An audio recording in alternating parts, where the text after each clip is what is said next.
Namaskar, dear learners. Today we are going to discuss about the delegation of authority. This delegation of authority will make you unable, or you can say the learning objective of this delegation of authority is you will be able to explain the concept of delegation, explain the elements and process of delegation, explain decentralization, and distinguish between delegation of authority and decentralization. So these are the learning objective of this delegation of authority. In this delegation of authority, we will discuss about the topics delegation of authority meaning and definition, delegation of authority's elements, the process of delegation of authority, importance of delegation of authority, and decentralization and its importance. These topics we will discuss in this video. So, dear learners, we will start from the delegation of authority. The delegation of authority. The delegation of authority means granting the authorities to the subordinates by the superior so that the work can be completed successfully. In the meaning of this delegation of authority, it refers to the process of entrusting responsibility and authority and creating accountability of a person to whom work or responsibility has been handed over. Means the person to whom the responsibility is given, to that person we have to assign some authorities also, we have to give some authorities also, so that the responsibility which is assigned to him that can be completed successfully and that person can be made accountable. If authority is not given for that responsibility, the accountability cannot be fixed for that person or that subordinate. In definition of this delegation of authority, this definition is given by F.G. Murray. The delegation of authority means assigning work to others and giving them authority to do it. Assigning work to others, it means the responsibility given to others, to the subordinates, and to complete that work, the authority also will be given to that subordinate so that the responsibility of the work can be completed successfully. So this was the meaning of delegation of authority and the definition of delegation of authority. Now, after this, we will discuss about the element of delegation. The delegation of authority is having three elements, that is authority, responsibility, and accountability. So first of all, responsibility. Responsibility refers to the obligation of a subordinate to properly perform the assigned duty. Responsibility means it is an obligation of the subordinate which is given to him. The assigned duty is given to the subordinate, that assigned duty he will be performed. And you can say the responsibility is of two types, responsibility for and responsibility to. Responsibility for means the responsibility towards the work assigned to the subordinate, means they have to perform that work which is assigned to them. And responsibility to means in this they have to give the report to the superior, they are accountable to the superior. Out of these two responsibilities, means one is the responsibility for and responsibility to. Out of these two responsibilities, only one responsibility can be delegated, that is responsibility for, and responsibility to, that is the accountability, you can say, that cannot be delegated.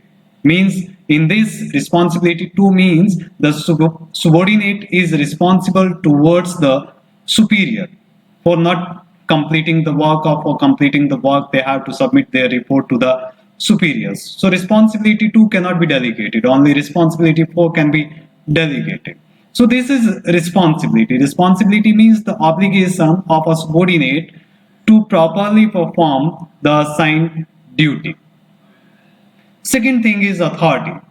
Authority means the right of an individual to command his subordinates and to take action within the scope of his position.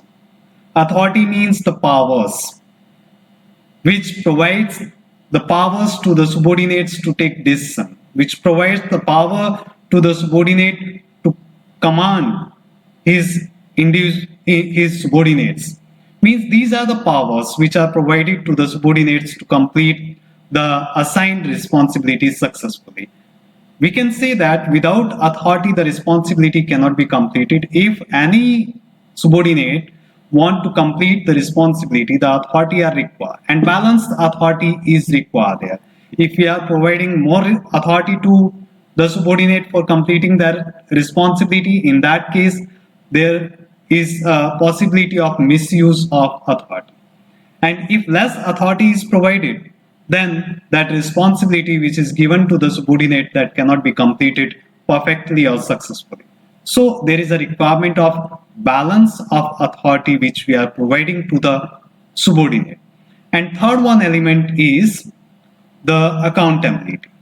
Accountability refers to the answerability of the final outcome of the assigned task. Means the subordinate to whom the responsibility is assigned, the accountability is fixed there by providing him authority. After providing authority, that subordinate is responsible, that subordinate is accountable for the responsibility assigned to him. And now here one question is arising, that accountability can be delegated or not. The accountability cannot be delegated. Means accountability, the final accountability is of the higher authority who has delegated the responsibility. Means like the responsibility and authority, the accountability cannot be delegated to the subordinate. Overall responsibility is of the higher authority. After this, the process of delegation of authority. In the process of delegation of authority, there are 3 steps, like the element of delegation of authority. In this, first step is assigning responsibility. By keeping the important work with him, the manager assigns the rest of the work to the subordinate. Means in this, the work is divided in the different parts, and important parts of that work is kept by the manager with himself, and the rest of the part is assigned to the subordinates.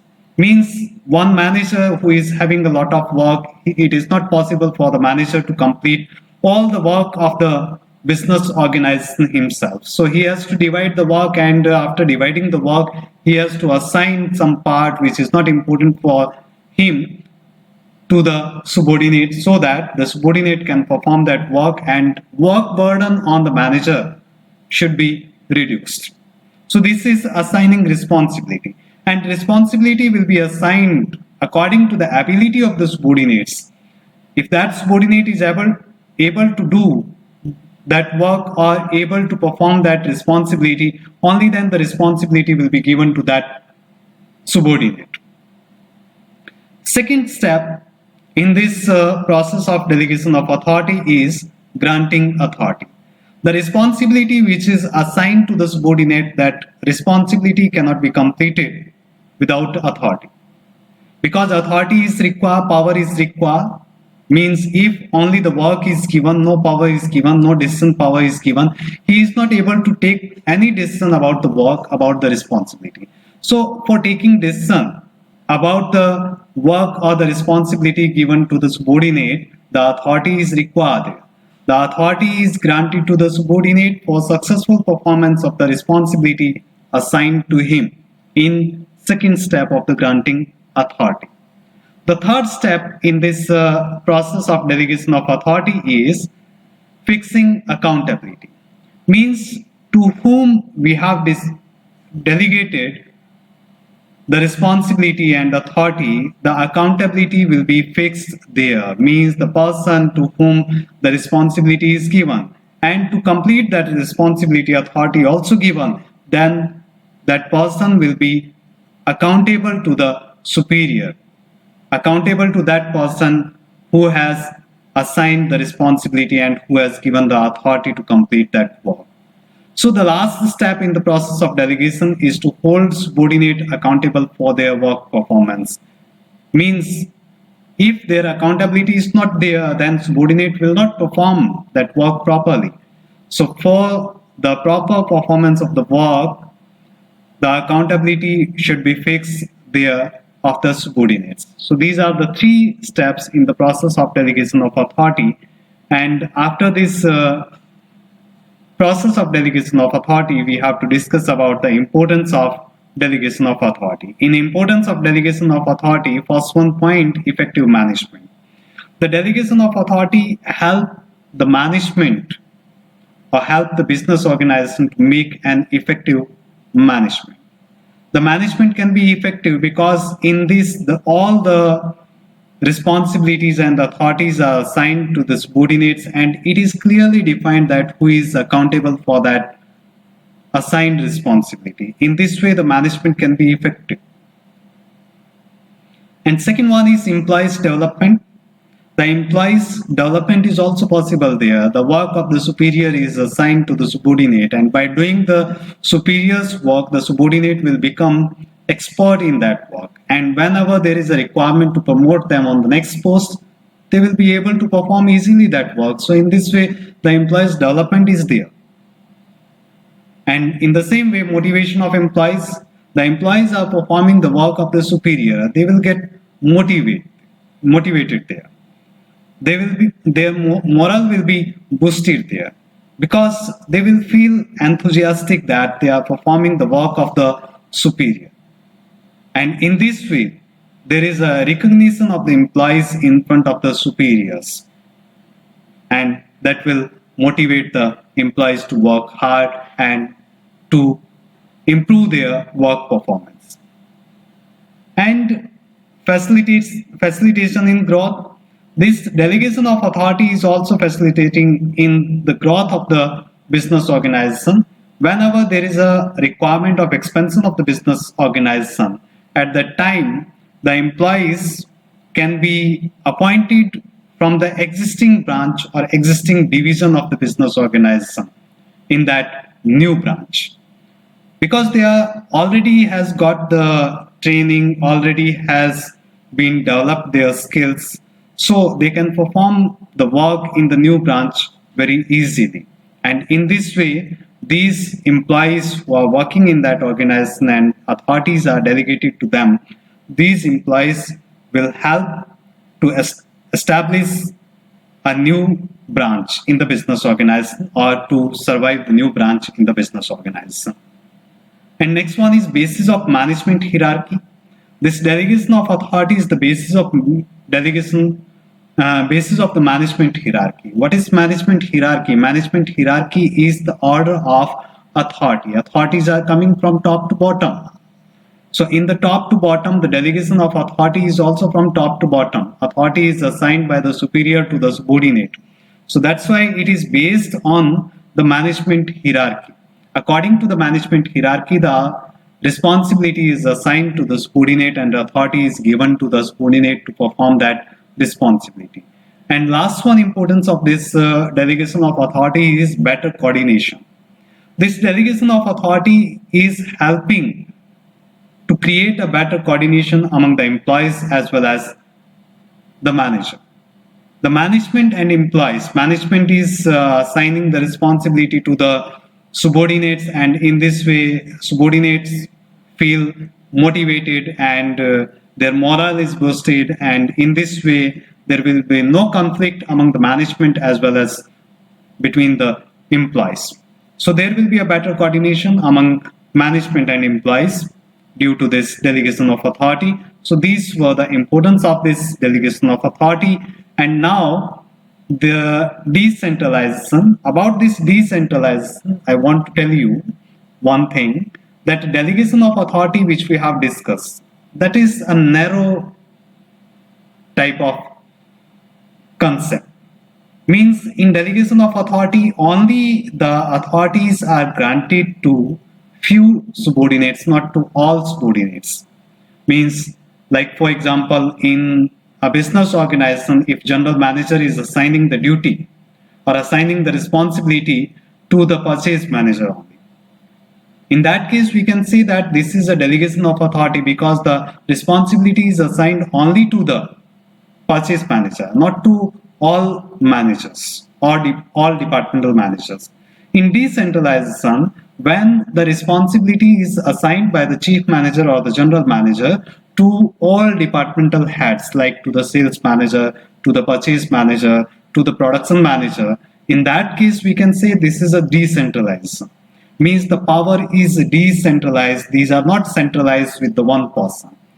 Or we can say the decentralization means it improves the importance of the employees, because employees will get more freedom here in the decentralization. They are having a power to take any type of decision anytime, because more freedom is given by the management to them. So the meaning of this decentralization is it refers to that situation which exists as a result of systematic delegation of authority throughout the organization. Means this is not only for the one department or for one division or for one sub department. This is throughout the organization up to the lower level. Means delegation of authority from top level to the lower level of management. And in the same way, we can say the decentralization is wide distribution of authority and responsibility to the smallest unit. That is practical throughout the organization. It distributes the authority and responsibility to the smallest unit to the lower level of the management. In the lower level of management, they are coming foremen, supervisors, superintendent. These are coming under the lower level of management. When the authorities are delegated, the responsibilities are delegated up to these levels, then this is called the decentralization. In decentralization, the importance are here. It develops initiative among subordinates. Means the more freedom is given to the subordinates. So in this way, the decentralization helps the subordinates to take initiate. They will come forward to take any type of decision, and they can decide about their work, how to perform and when to perform. Develop managerial talent for future. Decentralization is giving the power to the subordinates up to the lower level of management. In this way, the subordinates will learn how to take decision, how to perform the work of the superiors. Whenever there is a requirement to promote them on the next post, at that time, there is no need to give them more training to teach them about the work of the superior, because they have already performed under the decentralization of the work of the superior, so they can perform in a better way. And if they will perform in a better way, in that case, the development of managerial talent is well for the future. And quick decision making.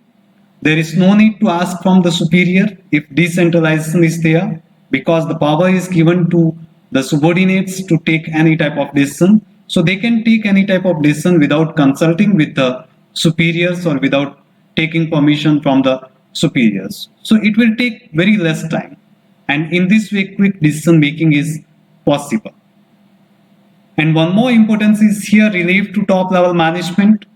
The top level management will get relief from the work burden, because top level management is having so much work burden, and they can give more emphasis on the important task which is very important for the business organization, which will help to improve the performance of the work, performance of the employees as well as the organization. On that type of task, they can give more emphasis. And the less important work is given to the subordinates, and every type of power also given to the subordinate, so that the subordinate will not disturb to the superiors. So in this way, the top level management will get relief from the work burden which they are having so much.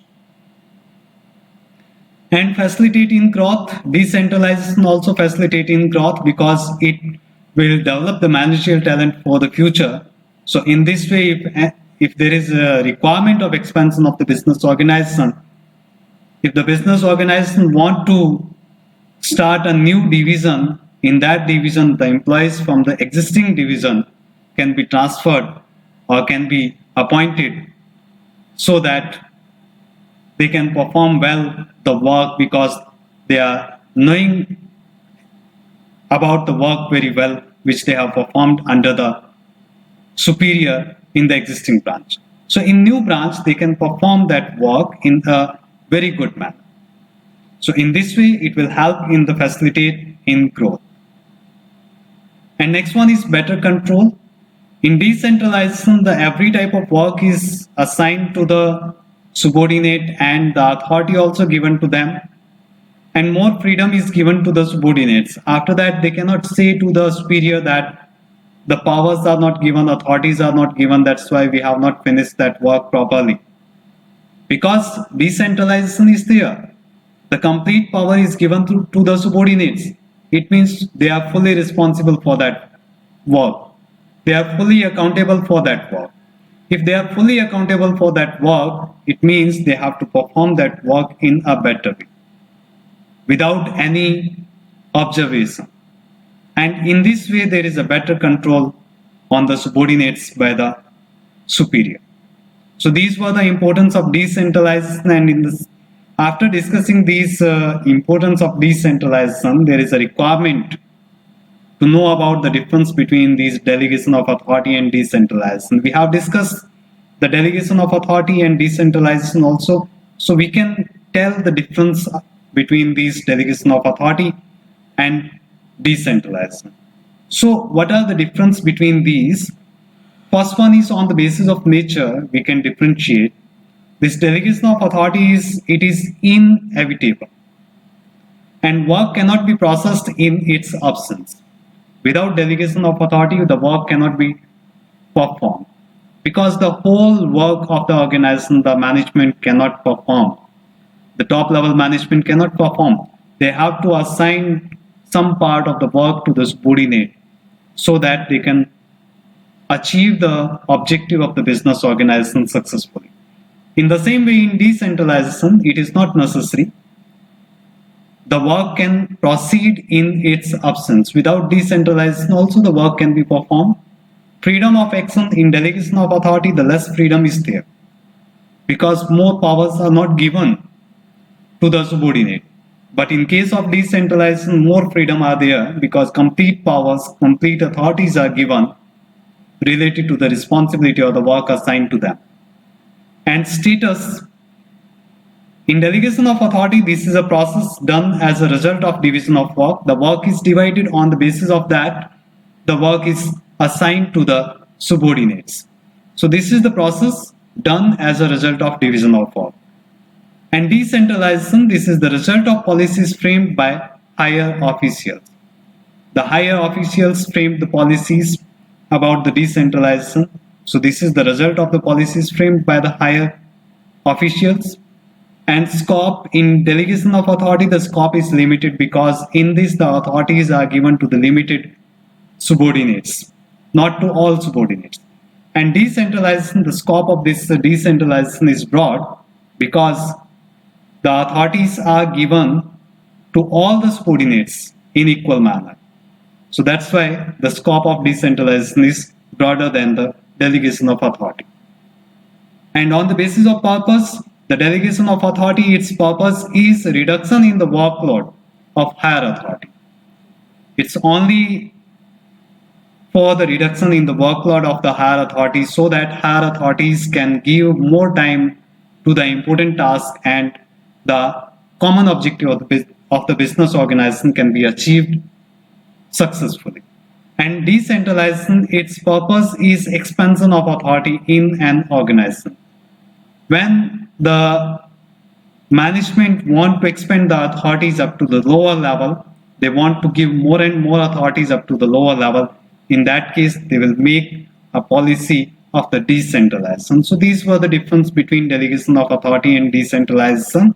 So in this topic, we have discussed about the delegation of authority and decentralization. Delegation of authority meaning that elements, process, and importance of delegation of authority, and decentralization meaning, decentralization importance, and difference between the delegation of authority and decentralization. So in today's topic, only this much. Namaskar.